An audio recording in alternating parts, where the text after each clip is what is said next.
everyone. Welcome to this episode of Prairie Adventures. Hi, I am Valerie Martins with the Medicine Hat Interpreter Program based here in beautiful Police Point Park. We're managed by the Grassland Naturalists, and we're the ones who bring you the quality nature programming all year round. Now, this winter, we want you to embrace it. Embrace winter. Yes, winter can be kind of cold.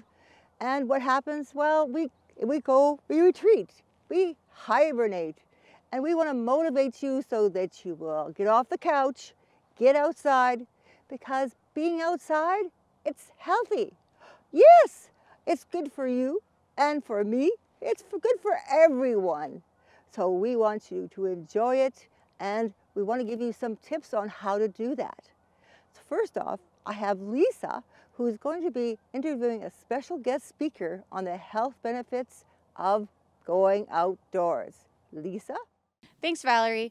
So everybody knows about the physical health benefits of staying active, some of the obvious ones being weight loss or improved joint health. What a lot of people don't know, though, is that staying active outdoors has even more benefits for your physical well-being. Things like improved stamina or improved balance, especially if you go walking off trail. You also get a lot more vitamin D when you're outside, and vitamin D can help to promote healing and prevent chronic diseases. So those are some of the obvious physical benefits of being active and staying active outdoors. So with me today is Michelle Sauve with Alberta Health Services, and she's going to talk a little bit about some of the mental health benefits of staying active outdoors. Thanks for joining us today. So what can you tell us about why is it good for your mental health to be active outdoors? Well, you mentioned vitamin D, Lisa, so we do know that vitamin D can help to address symptoms of depression. We also know that sounds in nature can actually help to lower stress and anxiety. Being out in nature helps us with our creativity and imagination, and it can help us to increase our energy and stamina. So the overall benefits of being active outdoors can really improve our overall mental well-being. Okay, that's great. Thank you. Now, I've heard the term vitamin N a lot lately. There's not really a vitamin N, so can you tell us a little bit more about what that really means? Well, we talked about it in May during Mental Health Awareness Week, and vitamin N is vitamin nature. So just really the idea being that living in more northern climates, we tend in the winter months to start to hibernate a little bit. Maybe we're indoors. We might be spending more time with our screens than we are in the summer when we have more daylight hours. So in those daylight hours, we tend to get more of the vitamin N and vitamin D.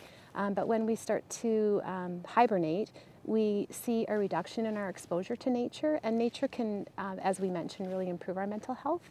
So it's important to get that daily dose of vitamin N if at all possible. Wonderful. And I was actually even reading about a recent study. It was conducted by 3 different universities that said spending as little as 10 minutes outside in nature every day can lower your levels of stress, anxiety, and even depression by up to 20%. So I thought that was just a really great thing. That's a great statistic. Yeah. So now what are some of the things that you like to do to stay active outside in the winter? Well, I think that the important thing is for people to find things that work for their lifestyle and they enjoy. So I do walk every day at lunch. I work downtown, and so I'm able to walk in the river valley. It's beautiful. I've also many times brought my children here to the nature center and enjoyed all the different activities that are offered here. So things like geocaching, snowshoeing, cross-country skiing, the guided nature walks, the moonlight walks, and even the story walk at Christmas time. So we know that there's lots of great things to do in our community, both at various parks and here at Police Point as well. Great. And it's also important to remember when you are staying active outside to dress appropriately. Wear lots of layers, and even though you might not be hot and sweaty like you are in the summer, it's still really important to drink lots of water, right? Mm-hmm. So thank you very much for speaking with us today, and back to you, Val. That's a great idea, Lisa. Get outside, get some of that natural vitamin N for nature, and also to improve your health and enjoy the natural world. Speaking of the natural world, out here in the wild is a great place to look for birds. And winter bird watching in general, has become one of the top leisure sports. So for us, our special speaker will be Marty. And I see him now. Marty will be telling us all about bird watching, how to start bird watching, what you need to know about the winter birds, what kind of winter birds, bird watching in general.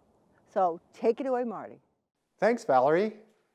Yeah, with the colder and snowier weather coming on, it's pretty easy to get into a pattern where you're just wanting to stay indoors and not really do much of anything. But maybe you should think about a new activity, something a little bit outside the box perhaps, something you can do both outdoors and indoors.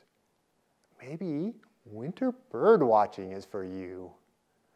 That's right, you can bird watch in the winter. And I've been a bird watcher for many, many years. I love it so much. The birds are amazing to keep track of. They're so active, they have such personality, they're so, the colors, the way they move around, it's a joy. And not only is it exciting, but it also gives me a sense of peace and serenity that you get with watching wildlife. And here in Medicine Hat, we have lots of birds here during the winter, believe it or not. So it's a great activity to undertake at that time of the year. And so in winter, birds are often in larger groups, so they're easier to find and easier to watch. And then, I don't know if you've noticed, but right now, all the bushes and trees, there's no leaves. So the birds, unlike spring and summer, they're not hidden. So again, easier to see. And then, one more thing that you can do with the birds is you can attract them right to you, right to your house, by simply putting up some bird feeders. So winter bird watching can be a great activity. So what do you need to get started? Well, really you just need to go out and look at birds. But there are a few things, simple things, that you can get that are going to help make the bird watching more enjoyable and the birds easier to identify. So one of these things are binoculars, and then you probably want to get a field guide, and then it's always handy to have a checklist for the area. So what about binoculars? Well, binoculars are great because they bring the birds up close and personal. And you feel like you're kind of one of them. And then you can really watch the behaviors and how they interact with each other. And then it's really easy to pick up the different marks and patterns on the birds for identification. Now there's all different types of binoculars. We could spend a lot of time talking about that and what they do. But really, you just need a basic pair. And you can get a basic pair of binoculars for around $100, and you can get started with them. Now, one of the important things to do with binoculars, though, is do a little research, go online, check out the different types, get all the information that you need about them. And then, very important, go to a local vendor and try different binoculars out. And make sure that you're comfortable with them, that they feel good in your hand, that you can look through them easily, especially if you wear glasses. So that's a really important aspect of choosing your binoculars. And then there are the field guides, and they vary in the amount of coverage. Most the field guides will cover all of North America, but you don't have to get a field guide that extensive. And field guides are really great because they provide lots of information about a particular species, things to look for to identify it. Where does the bird go in the spring and summer and in the winter if it migrates? What time of the year are they here? Information about nesting and the songs and the calls that they make. And then they come in a variety of different formats. Some use drawings and some use photographs.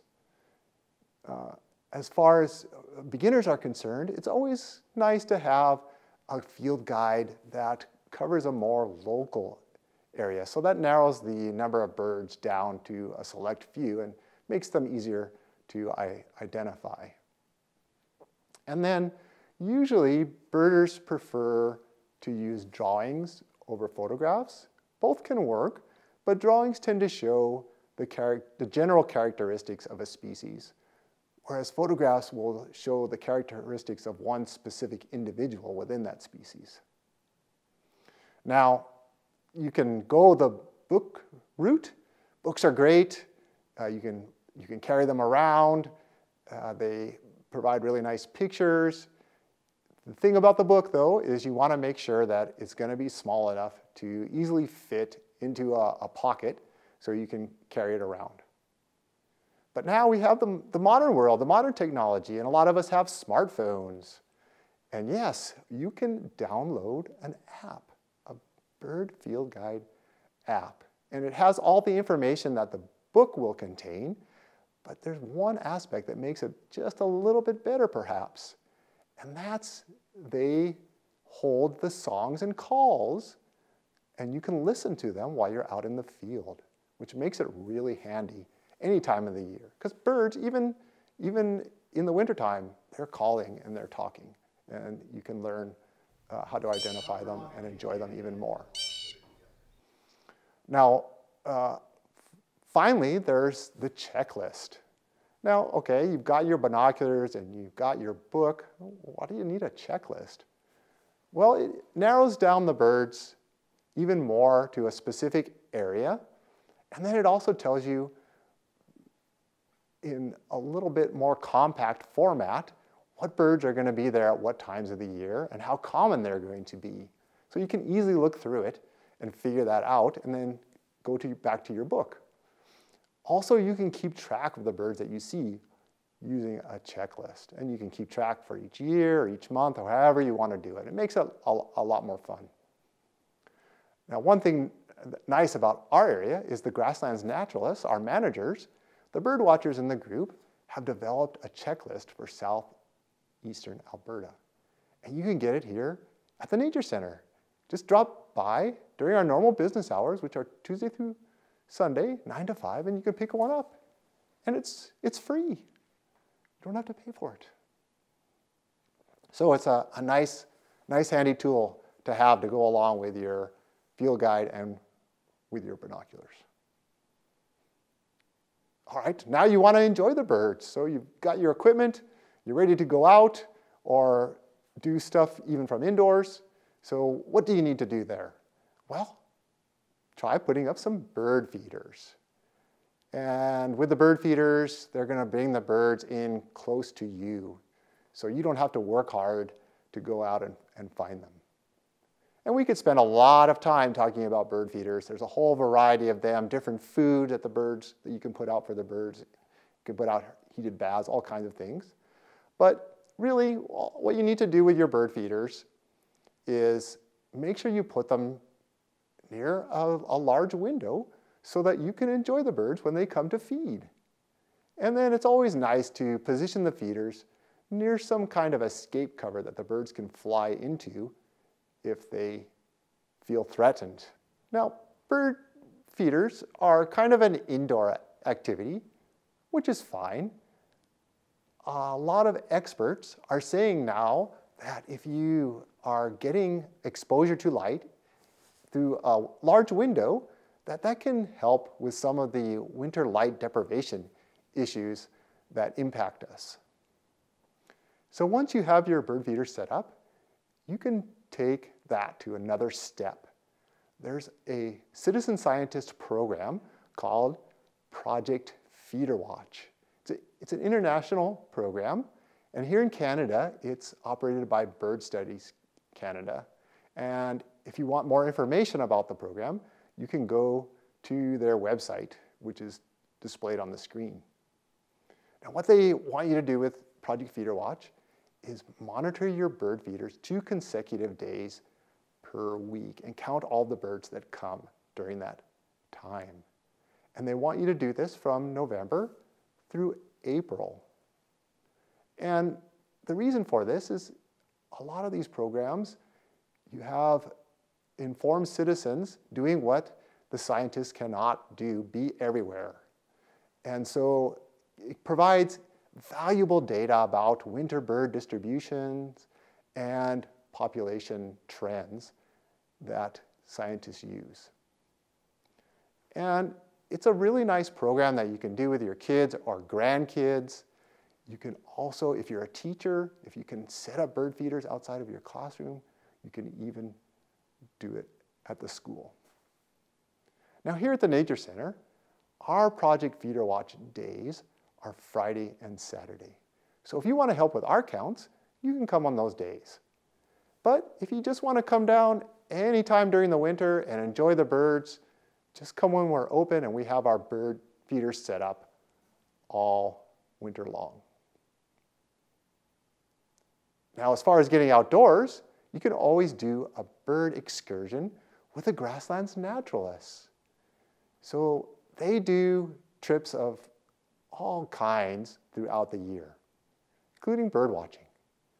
And you can just go onto their website, which is displayed on the screen, to find out more information about the upcoming schedule. And the nice thing about that is you can make it into a social event too. You can get to know some of the other bird watchers and continue to learn about birds in the area. One of the nice things that you can find on the Naturalist website are some maps that they developed to show the public where the good birding spots are in southeastern Alberta. So it's easy to go on their website and find those maps. Another thing that you can do in the winter to get outdoors is to participate in a Christmas bird count. So this is another citizen scientist program, but it's a little bit different than Project Feeder Watch in that it's a one-day census that's done in a local area. And this is another international program that's been going on for a long, long time. We have a Christmas bird count here in Medicine Hat. Now, our Christmas bird count usually takes place on the third Sunday in December. But in other areas, including across Alberta, bird counts can be held from mid-December through early January. So if you're traveling around the province and you're looking for something to do in the winter, you can always scope out a Christmas bird count and try to participate in one of them. If you have any questions about the Christmas bird count here in Medicine Hat, you can always give us a call here at the Nature Center on our Nature line at 403-529-6225. So there you go. Here's a different way, a different thought process about getting outdoors in the winter that has lots of options to it. So I definitely recommend that you give winter bird watching a try.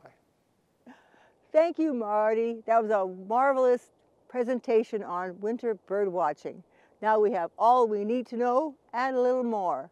So now, for you to be comfortable with your new favorite hobby, bird watching, I have Corleen to speak about how to dress for the winter. So you're comfortable when you're outside doing your new activity and cozy and warm. Corleen knows about winter wear, and she'll be showing us and telling us all about it. So Corleen, take it away. Thanks, Valerie. I'm Corleen Gardner with the Interpretive Program. Of course, we're here all winter long, all year long. I always have activities planned. We certainly don't want you to sit at home and hibernate. We have 6 months of winter, so let's get out and do things. Some people start feeling cold about October and want to go into hibernation. Well, we discourage that. You can get dressed, you can go out, you can enjoy the winter. We have 6 months of winter, you might as well enjoy it. The old saying is, there's no bad weather, there's just bad clothing. So let's talk about how you dress so that you can get out and enjoy our winters. We have a friend here, Susie the mannequin, loaned to us by Valhalla Pure, and they've loaned us a whole bunch of clothes that we can talk about what you need to stay active and comfortable all winter long. So thanks to Valhalla Pure. Of course, Susie's starting in her bare feet. Who is going to go out in the wintertime with bare feet? Nobody. But lots of people go out not properly dressed. we need to start with the feet. Get some nice warm socks on and some boots. For socks, cotton socks are fine all summer, but in the winter, cotton is actually quite cold. When it gets sweaty, it's really cold. So when you're thinking about being outside in the winter, think wool or some of the modern fabrics which will wick perspiration away from your feet and keep the feet warm. Wool is really good for that. It's one of those fabrics, those natural fabrics that keeps you warm even when it gets wet. Nice socks and then some boots. Some boots that have some grip on it so that you're not going to fall. Here we have the snow, the Chinooks, the in-between temperatures. So you probably want a boot that has a bit of waterproofing to it, because when it gets slushy, you don't want wet feet. And a good grip so that if it gets icy, you're not afraid to even step out the door. So the boots and the socks. Buying a really thick pair of socks sounds like a good idea, but make sure you try it with the boots. If you put the boot on and all of a sudden it's too tight because you've got such a thick sock on, then that's going to cut your circulation off and your feet are going to get cold. So buy the boots with the type of socks that you're going to wear in them. Keep those feet comfortable, warm, and a secure footing underneath. Now, let's look higher. If you're going to be outside, you need to think layers. A nice base layer. Here we've got a nice colorful one. That keeps you cozy, keeps the drafts away. Again, it's not cotton. It's going to wick any perspiration away from your body, keep you warm. Not cotton underwear. So the base layer can be lightweight for general around town, walking the dog, pleasant -10 temperatures. If you're getting out in seriously cold weather, -20, 25, -30, you may want a heavier base layer. But generally, we don't have that much of that kind of weather around here. So a nice lightweight base layer. Then you start thinking mid-layer. Some snow pants are great. When we're working with school groups down here, we always say, the kids know how to dress, the little kids know how to dress because they've got their snow pants. It's the adults we have to remind that if you're out exploring, standing around, jeans just don't cut it. Jeans may be fashionable, but they're not going to keep you warm. So a nice pair of snow pants is an ideal investment. If you're going to be warm, you're much more likely to get out and do things. And who doesn't want to go out and play in the snow? If you've got snow pants on, you can flop down beside your kid and make snow angels and have fun. If you're dressed very fashionably in downtown wear, then maybe you're not going to have as much fun playing. So think about that. Nice pair of snow pants. A lightweight fleece, mid-weight jacket comes next. Again, you want to be able to layer. You don't want to go from the very base layer and then just one super warm parka, because a lot of the times that's going to be too warm. If you have multiple layers, then you can unzip the outer layer and adjust for the activity, for the temperature, for the wind. The mid layer helps with that adjustment. You can zip it up and be all cozy, or you can unzip it and allow a little circulation. Then for around town, for out for a walk with the kids and the dog, a nice poofy jacket which will keep you warm. You can put up the hood and keep the wind out. And again, you're comfortable, you can be out there, you can have fun. You also need a hat. Hoods are good, but hats they fit your head better and they keep your ears warm. I particularly like to keep my forehead warm. If you can keep your head warm, then the rest of you stays much, much warmer. Your body knows that your head is important. So if you don't have a hat on, your head may not even actually feel cold, but the toes and the fingers may feel cold. If you have a nice warm hat, it keeps your toes and your fingers warm. The body knows to keep the head warm at all cost. Toes and fingers are less important, and so they will get cold first. So there you are. You've got the layers. You've got nice socks and boots, so you can be out there and not get wet. You've got gloves or mittens, and the layers to keep your body warm. So now you can get out and have fun. If you're interested in a little more action than going out for a nice stroll, walking the dog, if you're one of those people who really do enjoy winter and want to be out all day long, cross-country skiing or snowshoeing, or on the hill with downhill skiing, then you might think a little bit differently in the choices that you make. There's some specialty items that you will consider using.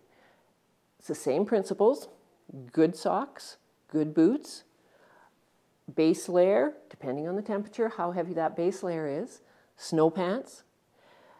On the top layer, you still need a light mid-weight jacket of some sort, and then a windbreak type jacket, not as heavy as the warm, puffy one that we wore walking the dog.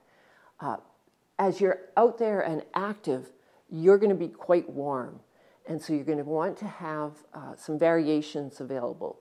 A lot of these have zippers in the armpit. They have zippers that can unzip from the bottom or the top to allow some circulation, and you can adjust your temperature as you're being active. You want to do that, and you want to then, when you stop, or if you're riding the ski lift up, you may want to zip things up and keep the heat in. You don't want to cool off too quickly because you'll get chilled. But choosing that outer layer that allows for that flexibility will help keep you comfortable when you're being very active and when you're taking a break. One of the other areas of the body that is important, of course, is your hands. Think about what your activities are and adjust accordingly. You can wear these lightweight little gloves, and that gives you the flexibility for using equipment. Gloves are good for driving, for walking, if you know, the leash on your dog, those sort of things that you need to have some flexibility. But gloves, with all the fingers separate, aren't as warm as mittens. Mittens, your fingers keep each other warm, and you also can get quite heavy, warm mittens. And if you're going to be out playing in the snow, you want mittens. So think about your activities, think about layers, and equip yourself accordingly.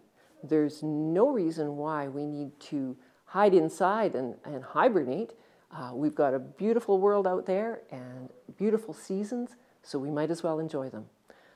If you have any questions, you can always give us a call, and you can stop by Valhalla Pure, and they would love to show you some of the things that we've shown you today and tell you more about how to use the different layers and the different equipment that's available. So we'll see you soon. Come on down to the Nature Center and play in the park. Snow and cold. It won't bother you anymore because you know how to dress for it. So you'll be prepared for all those new exciting activities you'll be doing this winter. And you know now that the simple act of going outside to fill your bird feeders will help to lift your mood. So this is Valerie Martins. Thank you for watching this episode of Prairie Adventures.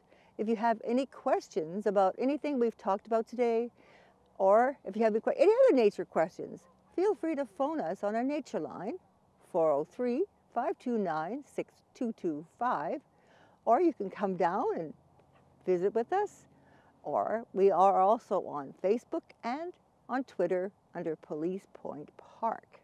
Thank you again for watching. I hope to see you here in the park this winter.